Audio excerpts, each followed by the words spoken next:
Ibang balita, sugatan daw ang itinuturong leader ng isang notorious na robbery hold-up group na makaengkwentro ng mga otoridad sa Davao del Sur. May saksi exclusive si Emil Sumangil.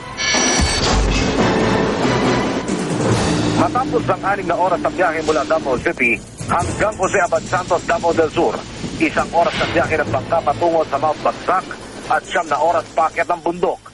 Natuntun din ng pulisya ang posibleng pinagtataguan ng Kaliwanan Robbery Hold-up Group.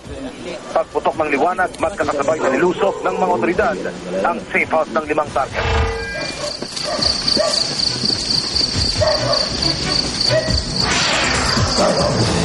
Pero bigo silang may matatnan sa mga ni-raid na lugar hanggang bago magtanghali kanina nang hindi inaasahang makasalubong pababa ng bundok ang primary target.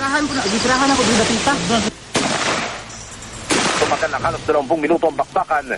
Tinamaan daw ang 24 anyos na itinuturong ulo ng target na grupo. Tinamaan siya ng malupa. Okay.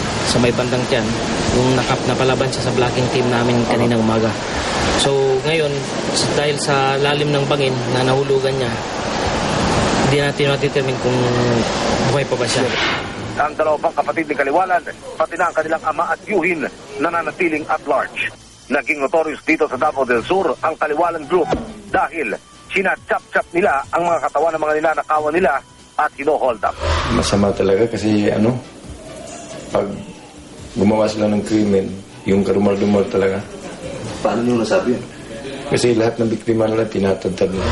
Itong community and law enforcement partnership will be the best strategy natin. Kaya sa tingin ko, kami nagiging successful dito sa Region 11. Mula dito sa Jose Abad Santos, Davao del Sur, Emil Sumangil ang inyong saksi.